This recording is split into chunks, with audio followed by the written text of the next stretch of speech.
Assalamualaikum warahmatullahi wabarakatuh. Jumpa lagi bersama saya Adi di channel Ngulik Sejarah. Dan pada video kali ini saya akan kembali lagi membacakan suatu kisah misteri untuk kalian semua yang kali ini berjudul Konten Horor Membawa Petaka. Cerita pada kali ini ditulis oleh Cerita Arwah. Nantinya kalian juga bisa mengunjungi thread beliau secara langsung ya teman-teman. Yuk, bagaimana ceritanya? Gak usah pakai lama-lama lagi, kita langsung saja menuju ke ceritanya. Mari kita simak ceritanya baik-baik.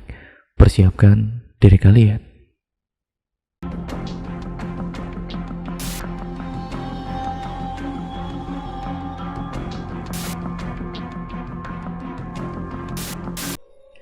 Nah, ngomong-ngomong, kebetulan penulisan kali ini ada salah satu seorang kerabat jauh yang kasih masukan cerita horor buat kita nih teman-teman. Jadi di Malang ada salah satu rumah sakit yang katanya udah lama mangkrak dan emang terkenal angker banget.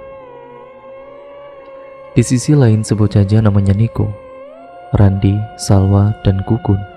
Mereka 4 sekawan yang bisa dibilang remaja tanggung yang baru lulus SMA mencoba peruntungan dengan membangun channel yang bertemakan penampakan horor, namun dibalut dengan setting dan juga gimmick. Jadi konsepnya itu semacam explore tempat angker, terus mereka pun membuat settingan, ada penampakan dan suara-suara yang sebenarnya ulah mereka sendiri.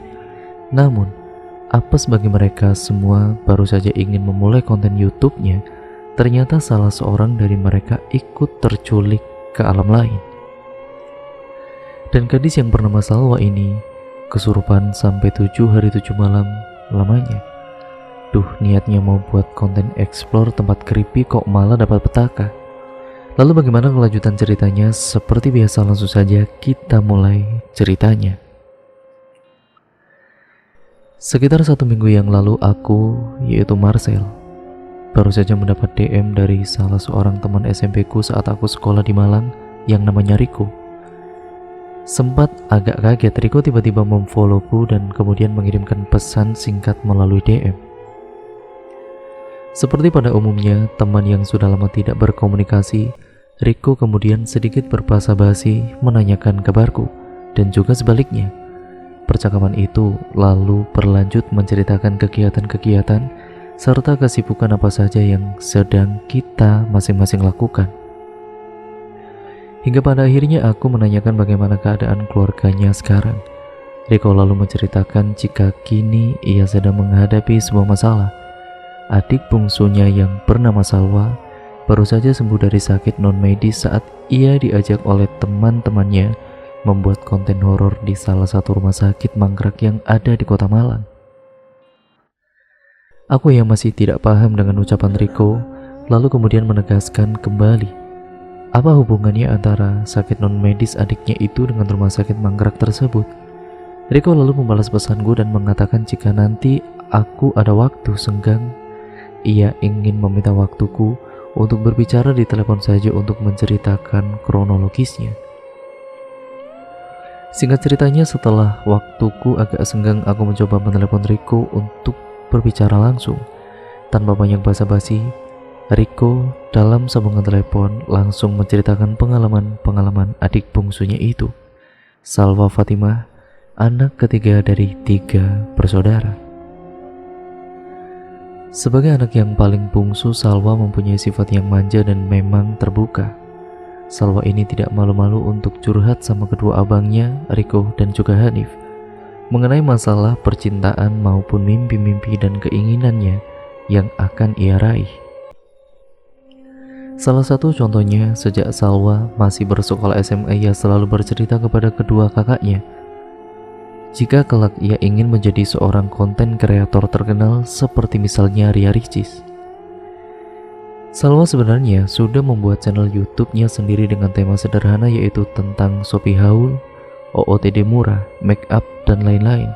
Namun mungkin karena tema yang seperti itu sudah banyak dan menjamur di pasaran YouTuber Indonesia, ya secara otomatis subscriber dan juga viewersnya yang diperoleh oleh Salwa ini masih sangat minim. Sang kakak yang tertua, yaitu Riko, sudah seringkali menasihati Salwa untuk fokus saja menimba ilmu, dan setelahnya Salwa bekerja formal daripada harus mengurusi channel YouTube-nya itu. Tapi namanya karena niat, Salwa sudah bulat pada kala itu. Menjadi konten kreator tentunya Salwa masih terus menggeluti hobinya tersebut.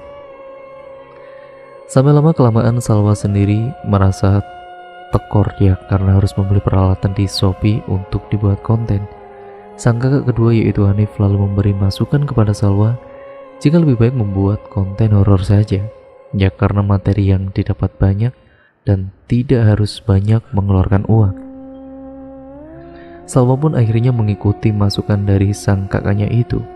Setelah Salwa lulus SMA, ia mengajak serta Gun-Gun, Nico, dan juga Randi, teman sekelasnya dulu, untuk join membuat sebuah konten horor. Namanya juga konten horor baru, penontonnya pun masih sedikit dan konten horor yang disuguhkan oleh Salwa dan kawan-kawannya terbilang belum 100% matang. Dari mulai storytelling cerita hantu sampai dengan penelusuran tempat-tempat angker di sekitar kota Malang, sudah Salwa serta ketiga temannya itu lakukan. Namun, hasil views dan juga subscribernya yang diharapkan masih jauh dari kenyataan. Salah satu dari ketiga orang sahabat Salwa itu yaitu Randi lalu menyarankan untuk membuat konten penelusuran dengan gimmick settingan penampakan hantu untuk memancing views supaya bisa cepat termonetisasi. Gimana kalau kita buat aja settingan-settingan di tempat-tempat angker? Pasti bakalan viral deh kayaknya, cetus Randi. Gun-Gun yang sebenarnya penakut sempat keberatan jika harus menyamar menjadi sosok-sosok mengerikan, apalagi di tempat-tempat angker. Namun karena Randi dan Nico yang terus membujuk, akhirnya Gun-Gun pun bersedia. Berbeda dengan Gun-Gun, Salwa yang mendengar masukan dari Randi langsung setuju dan mengusulkan secara bergantian di antara mereka untuk menyamar menjadi setan, dan seseorang ataupun seorang lainnya membuat suara-suara seolah itu adalah ulah perbuatan setan tersebut. Sesudah rampung materi yang dipersiapkan, Salwa dan kawan-kawan langsung mendatangi sebuah pabrik gula terbengkalai yang ada di kota Malang. Sesampainya di sana, Salwa langsung membagi tugas. Salwa kemudian menjadi host, Gun-Gun yang penakut sebagai kameramen, Nico menjadi sosok pocong, dan Randi membuat suara-suara horor settingannya. Malam itu mereka semua berhasil syuting dan juga berhasil membuat sebuah gimmick dalam konten video YouTube mereka. Setelah melalui proses editing seadanya oleh Gun-Gun tentunya dan berhasil diupload, ternyata video tersebut cukup banyak menarik minat para penonton.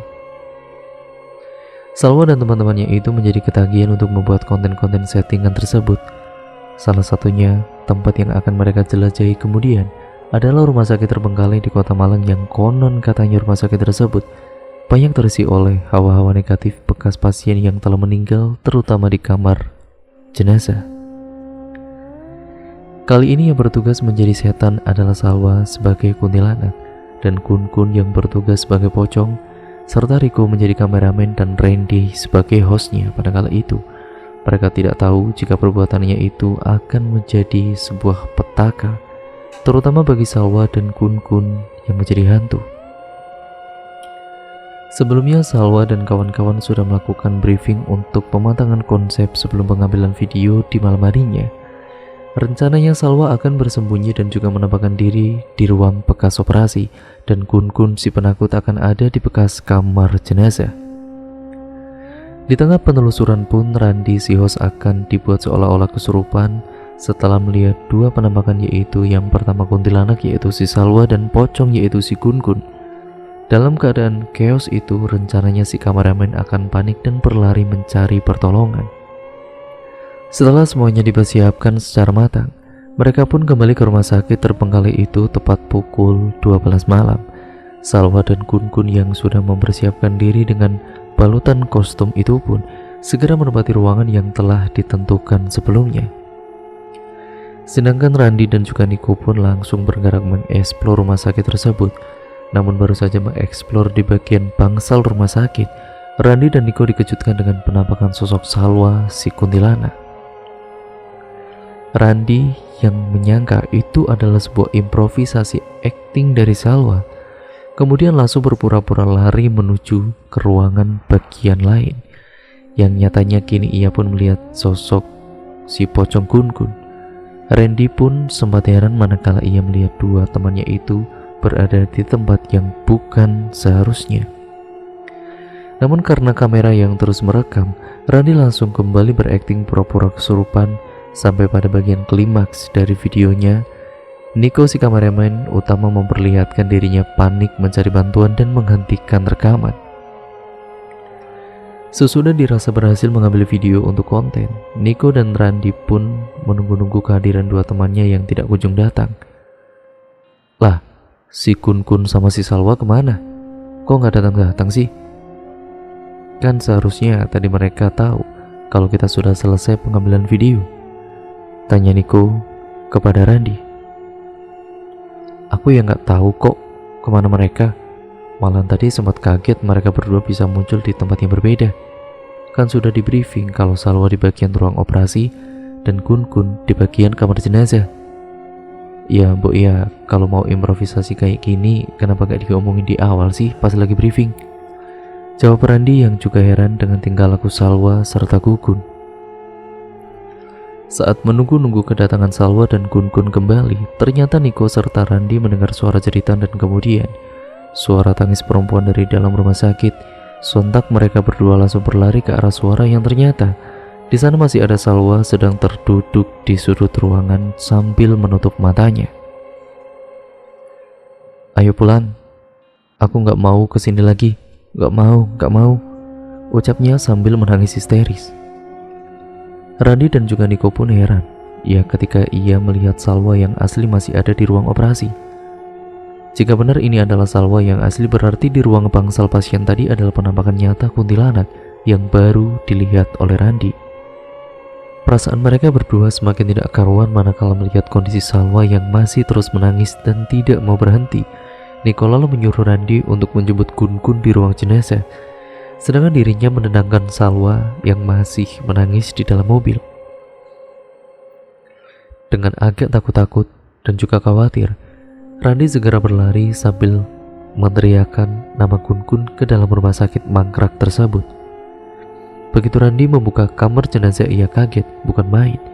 Ternyata sahabatnya Kun Kun sudah tidak nampak ada di sana dan hanya menyisakan sehelai kain kafan yang dipakai oleh Kun Kun untuk proses syuting saja yang masih tertinggal. Randy langsung berteriak-teriak sambil agak berlari menyusuri rumah sakit itu lagi.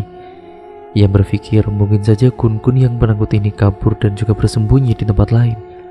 Namun setelah kurang lebih 15 menit Randy mencari-cari Kun Kun, Randy tidak juga menemukan si Kun Kun ini. Randy langsung berbalik menuju ke mobil milik Nico, tapi di sana ia melihat Nico sudah ada di luar mobil yang mukanya terlihat panik. Mana Kun Kun? Tanya Nico. Gawat, Kun Kun gak ada, jawab Randy setengah ngos-ngosan. Ya karena sudah berlarian memutari rumah sakit mangkrak itu mencari Kun Kun. Salwa kesurupan Randy, jawab Nico sambil membuka pintu mobil dan juga memperlihatkan keadaan Salwa yang masih dan juga sesekali menangis serta cekikikan seperti kuntilanak. Aduh, gimana ini? Kita antar Salwa ke rumahnya saja yuk, atau kita bawa ke Pak Diko aja dulu untuk disadarin, tanya Randy yang masih panik. Udah bawa pulang aja dulu ke rumah Salwanya. Ya udah, lagian jam segini Pak Demo pasti udah tidur kan? Ya, besok kalau masih kesurupan baru dibawa saja ke rumah Pak D. Setelah dipikir-pikir, akhirnya Randy dan juga Nico segera mengantarkan Salwa dalam keadaan yang masih kesurupan pulang ke rumahnya. Di sana mereka kemudian disambut oleh orang tua Salwa dan kakak keduanya, yaitu Riko serta Hanif, untuk mencoba menyadarkan Salwa dengan doa-doa sebisa mereka dan menyipratkan Salwa dengan air cucian beras. Hal itu rupanya cukup berhasil menyadarkan si Salwa ini. Salwa yang masih terlihat amat syok, ia enggan untuk berkomentar tentang peristiwa yang dialaminya saat di rumah sakit. Sesudah keadaan dirasa kondusif, Nico serta Randy dini hari itu masih berniat untuk kembali ke rumah sakit mangkrak tersebut untuk kembali memastikan jika Kun Kun masih ada di sana. Ayo kita lihat lagi ke dalam. Ya, barangkali si Kun Kun masih ada di sana, ajak Niko. Randi yang masih mencari Kun-kun pun menjelaskan jika ia sudah berkeliling rumah sakit kosong itu, namun memang Kun-kun tidak ada di sana. Aku itu sudah muter-muter tadi, Nik, tapi nggak ada. Ya kalau nggak percaya giliran kamu lah sekarang yang cari Kun-kun. Mungkin Kun-kun udah pulang ke rumahnya. Coba saja besok kita datengin ke rumah Kun-kun. Ya, barangkali dia sudah di rumah, jawab Randi agak malas. Dengan modal nekat dan juga memberanikan diri, Niko keluar dari mobil sendirian serta mencoba mencari Kun-kun ke dalam rumah sakit itu lagi. Dalam hatinya masih yakin jika Kun-kun sebenarnya masih ada di sana. Niko perlahan mengamati bagian-bagian ruangan yang dilalui saat penelusuran. Tapi belum sampai ia selesai menuju ke ruang kamar jenazah, Niko merasa punuknya dingin seperti ada tiupan angin, dan di telinganya jelas terdengar suara Kun-kun meminta tolong. Niko sempat berkali-kali memanggil nama Kun-kun dan juga mengikuti sumber suara itu. Ternyata bukannya bertemu dengan Kun-kun, Niko malah melihat sekelebat bayangan hitam tinggi besar dengan mata merah menyala. Niko seketika seperti lemas kakinya dan tidak bisa bergerak sama sekali. Untuk sesaat ia kemudian mengingat surah-surah pendek yang ia hafalkan serta mencoba berlari sekuat tenaga menuju keluar rumah sakit mangkrak itu. Ayo, kita pulang, jawab Niko sambil masuk ke dalam mobil. Di perjalanan wajah Niko pucat dan keluar keringat dingin. Niko pun menceritakan jika barusan tadi ia melihat sesosok siluet bayangan hitam yang ada di rumah sakit itu. Namanya juga rumah sakit mangkrak, udah pasti ada penunggunya. Apalagi sekarang udah jam 3 lewat mau jam 4 pagi, jawab Randi. Waktu berlalu sampai dengan pukul 12 siang handphone Randi ini berdering. Terlihat di layar HP kakak Salwa yang menelpon. Salwa kesurupan lagi, Ran, ucapnya di seberang sana tanpa basa-basi. Randi yang masih setengah mengantuk karena baru terbangun langsung menjawab. Loh, kok bisa kesurupan lagi, Mas? Ya sudah, nanti aku ke rumah Salwa. Ajak Pak Deku juga nanti, ucap Randi dengan spontan. Randi mulai agak panik mendengar ucapan kakak Salwa di telepon. Randi segera bergegas menuju ke rumah Pak D-nya yang kebetulan tidak begitu jauh dari rumah Randi. Tapi apesnya Pak D-nya Randi ini sedang ada acara kegiatan tablik akbar mengisi khotbah ceramah di luar kota yang mungkin diperkirakan akan kembali dalam waktu beberapa hari ke depan. Oh iya, jadi Pak D-nya Randi memang dikenal sebagai kiai sekaligus orang pintar di kampungnya ya teman-teman. Beliau pun sering dipanggil mengisi ceramah-ceramah dan juga mengobati penyakit non-medis ke daerah-daerah. Randi lalu mencoba menelepon kembali kakak Salwa jika Pak D-nya sedang ada acara di luar kota. Ya sudah, kalau begitu nanti Salwa kita coba bawa ke orang pintar lain, jawab Hanif di telepon. Begitu telepon itu berakhir, tidak lama kemudian panggilan lain dari Niko. Ran, gawat Ran, gawat. Ibunya Kun-kun barusan telepon. Dia tanyain Kun-kun kok belum pulang. Aku jawab aja semalam Kun-kun sudah pulang sendiri, ucap Niko panik. Seketika tubuh Randi seperti tersambar petir mendengar kabar Kun-kun dari Niko. Randi pun menjelaskan kepada Niko jika baru saja ia ditelepon oleh kakak dari Salwa kini kembali kesurupan. Randi juga bercerita jika kini Pak D-nya sedang tidak ada di rumah untuk beberapa hari ke depan. Dalam merasa kepanikan itu, ketakutan dan juga kalut, mereka berdua akhirnya sepakat Niko serta Randi akan berfokus untuk pencarian Kun-kun terlebih dahulu karena Salwa sudah bisa ditangani oleh keluarganya.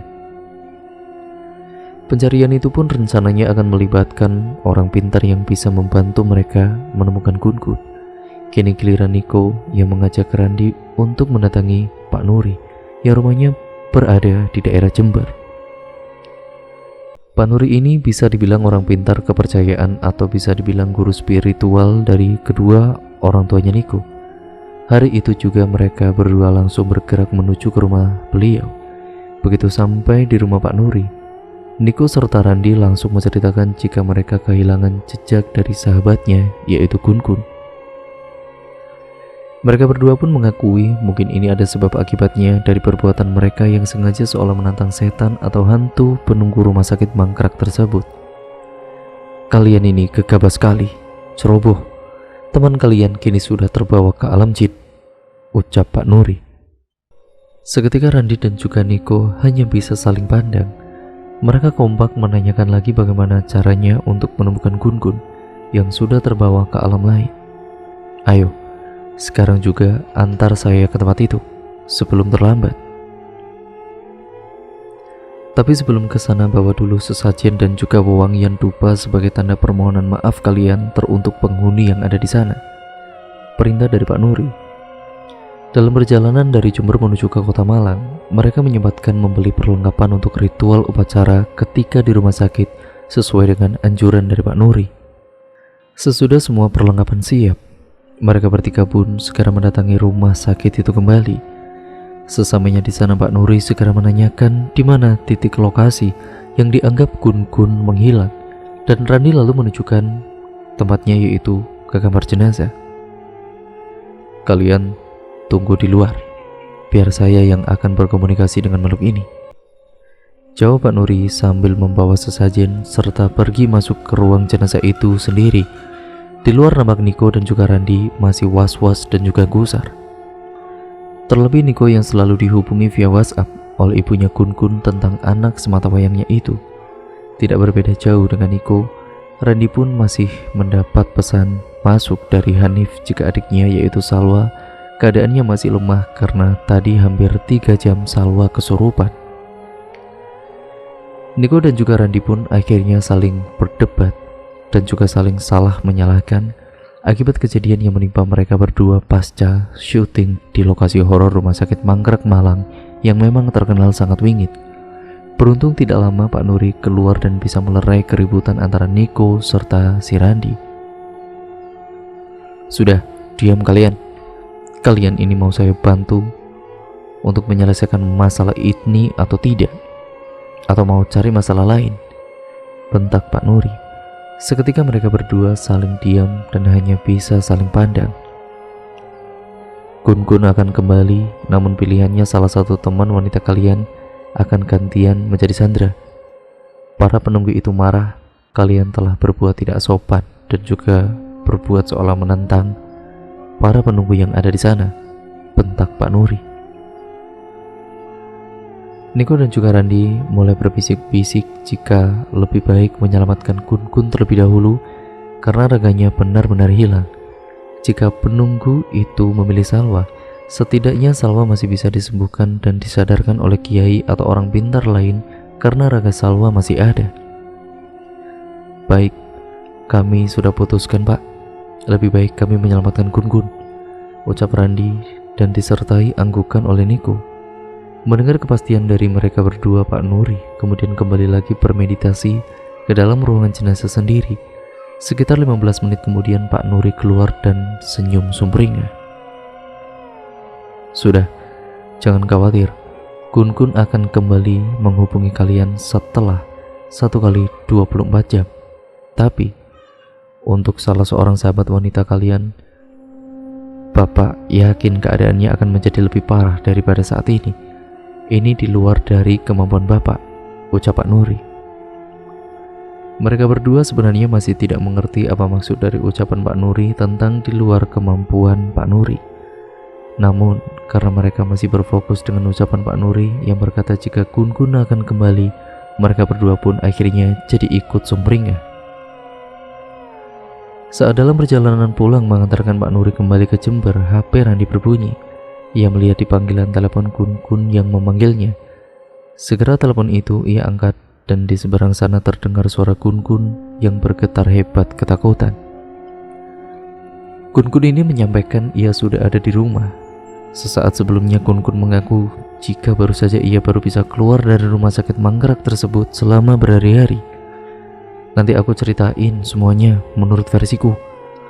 Aku benar-benar kapok. Ya pokoknya ikutan penelusuran malam itu. Apalagi aku harus pakai kostum setan, ucap Gun-Gun terbata-bata dengan nada bergetar. Randi lalu memberitahukan kepada Niko dan juga Pak Nuri jika Gun-Gun sudah berhasil pulang. Rani pun sempat bertanya kepada Pak Nuri, mengapa menurut pengakuan Kun ia sudah berada di sana selama berhari-hari, nyatanya belum ada 1 kali 24 jam Kun hilang. Yaitu wajar saja. Jika dibawa ke alam jin atau alam lain, waktu seolah bisa lebih lama ataupun lebih cepat daripada di dunia alam manusia. Yang terpenting saat ini Kun sudah kembali, jawab Pak Nuri. Untuk sesaat, Niko dan juga Randi masih bisa bernafas lega dengan kepulangan Kun kembali ke rumahnya. Tapi di sisi lain benar akan ucapan Pak Nuri, keadaan Salwa di rumahnya semakin tidak terkontrol. Ia hanya bisa diam saat mendengar suara azan. Jika suara azan berhenti, Salwa menjadi kesurupan dengan tenaga yang 2 kali lipat besarnya, memporak-porandakan isi rumah serta berteriak-teriak dan tertawa mengikik bak kuntilanak. Semua orang yang ada di rumah Salwa panik manakala mereka sudah sebisanya mencarikan Pak Ustadz ataupun para ustadz dan juga orang pintar yang katanya mengerti akan kebatinan, tapi keadaan Salwa masih juga tidak sadar-sadar. Sesekali Salwa bisa sadar, tapi entah bagaimana ia bisa kemudian kesurupan kembali. Hal ini yang amat menjijikan, yaitu mohon maaf, ya karena saat itu Salwa sedang berbarengan datang bulan. Pembalut yang dipasangkan oleh ibunya sering ditarik oleh Salwa dan dimakan serta diisap-isap darahnya sendiri. Salwa pun kemudian meminta makanan yang tidak wajar, yaitu potongan kepala ayam yang masih ada cengkirnya untuk ia makan mentah-mentah, serta minuman kopi panas. Kopi itu bisa ditenggaknya dalam keadaan air yang masih mendidih, dan Salwa nampaknya tidak sama sekali merasakan kepanasan. Akibat ulah Salwa yang berperangai macam-macam saat kesurupan, Salwa harus pasrah. Saat ia sedang sadar, ia segera dipasung oleh kedua kakaknya di kamar. Hari ke hari keadaan Salwa semakin memprihatinkan. Saat Salwa tersadar, ia selalu menangis dan mengaku jika tubuhnya merasa sakit dan juga ketakutan. Karena di dalam tubuhnya Salwa ini bersemayam berbagai jenis jin penunggu rumah sakit mangkrak tersebut. Hanif serta Riko pun sudah mengupayakan apapun untuk kesembuhan Salwa adiknya. Salwa pernah sampai dibawa ke Jember ke rumah Pak Nuri atas saran Niko, tapi hasilnya masih nihil. Malahan sewaktu di sana Pak Nuri mengungkapkan jika ini adalah konsekuensi yang harus dihadapi oleh mereka. Pak Nuri tidak sanggup menyembuhkan Salwa karena yang ia hadapi bukan hanya 1 ataupun 2 jin yang bersemayam, melainkan ada puluhan jin penunggu rumah sakit mangkrak tersebut. Di tengah rasa putus asa keluarganya Salwa yang masih belum bisa menyembuhkan Salwa, mereka hanya bisa pasrah menunggu kedatangan Pak D. Randi yang akan kembali pulang dalam waktu dekat ini. Beralih ke cerita Kun, saat waktu Kun malam itu menjadi pocong-pocongan bersembunyi di ruang jenazah. Nah, awalnya Kun ini dikagetkan dengan siluet-siluet bayangan yang menyerupai asap putih. Perlahan asap putih itu menjadi jelas berbentuk menyerupai sosok pocong yang sontak saja membuat Kun ini pingsan karena ketakutan. Ya malum saja kan, itu kali pertama Kun melihat penampakan hantu pocong yang selama ini ia takutkan. Begitu Kun membuka mata, ia kaget ternyata di ruang jenazah Kun melihat ada seorang jenazah wanita yang dibaringkan di sana. Kun lari keluar dari ruang jenazah itu dan nampak di rumah sakit yang mangkrak kini riuh lalu lalang manusia yang sedang beraktivitas seperti biasanya. Kun lalu terhenyak, ia sadar seharusnya rumah sakit itu kosong. Tidak mungkin rasanya dalam waktu semalam rumah sakit itu bisa kembali beroperasi dan juga sangat ramai. Merasa ada yang tidak beres, Kun mulai beranjak keluar rumah sakit menuju lorong utama. Akan tetapi anehnya seolah tidak sampai dan juga hanya berputar-putar di lorong itu saja. Kun memperhatikan seisi keadaan rumah sakit, benar-benar seperti keadaan sebagaimana mestinya rumah sakit yang masih berfungsi pada umumnya. Ia mencoba bertanya-tanya kepada perawat dan juga orang-orang yang ada di sana, namun semuanya membisu seolah tidak melihat Kun. Bahkan saat Kun menyentuh mereka, mereka tidak bergeming. Kun berteriak-teriak memanggil nama kawan-kawannya, tapi tidak ada sautan sama sekali. Kun segera mengecek handphonenya, namun aneh, sinyal Kun tidak ada. Kun menjadi sangat frustasi dan ia bingung dengan apa yang ia harus lakukan. selain hanya bisa berdoa meminta tolong kepada Sang Maha Pencipta serta mengumandangkan sholawat. Begitu Kun membaca sholawat, seketika apa yang dilihatnya menghilang. Ya, semuanya keriuhan itu yang berada di rumah sakit itu sekejap menghilang. Tapi jika Kun berhenti, riuh lalu lalang di rumah sakit itu muncul kembali. Hal tersebut terus Kun rasakan sampai pada akhirnya ia didatangi sesosok laki-laki parubaya dengan kumis serta alis tebal dan memakai pakaian seperti zaman dulu, celana bahan kain cingkrang hitam dengan baju kain hitam.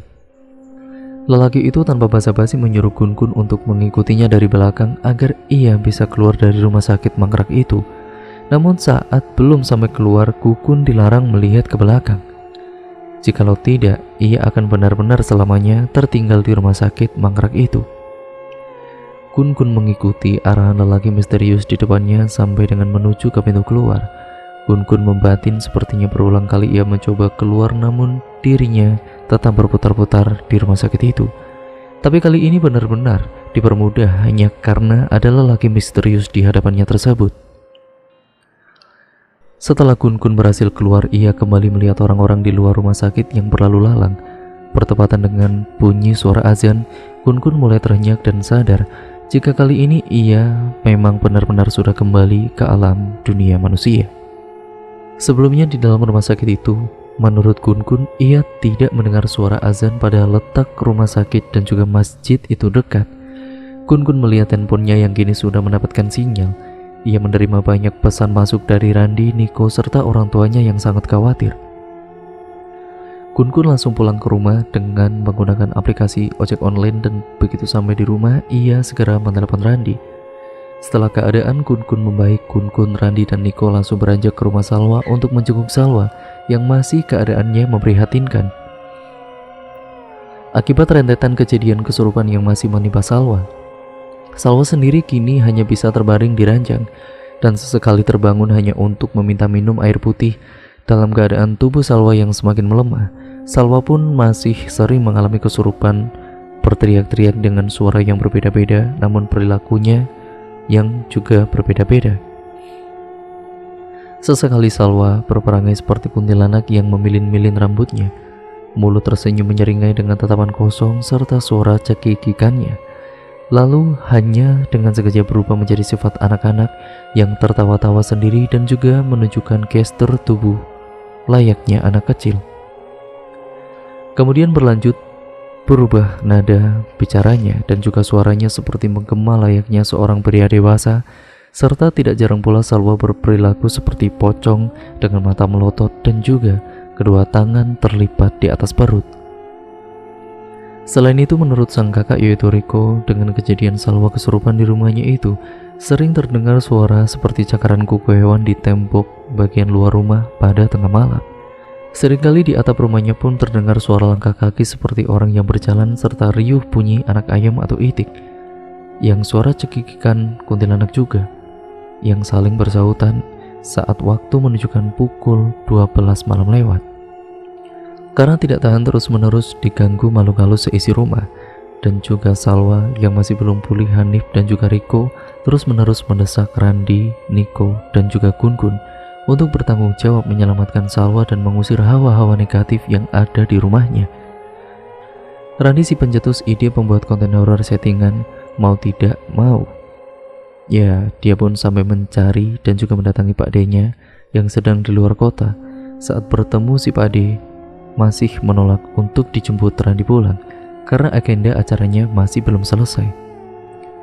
Sebagai gantinya, Pak D pun berpesan jika ia akan menghubungi salah seorang kerabatnya yang bekerja di sebuah ponpes sebagai pengajar untuk meminta mendoa-doakan Salwa. Pak D juga berjanji jika sudah selesai semua urusannya, ia akan menemui Salwa secara langsung. Keesokan harinya, Randi dihubungi oleh seorang lelaki yang mengaku utusan dari Pak D-nya Randi untuk mendoakan Salwa. Dengan segera Randi pun membawa lelaki yang bernama Yoga itu ke rumah Salwa.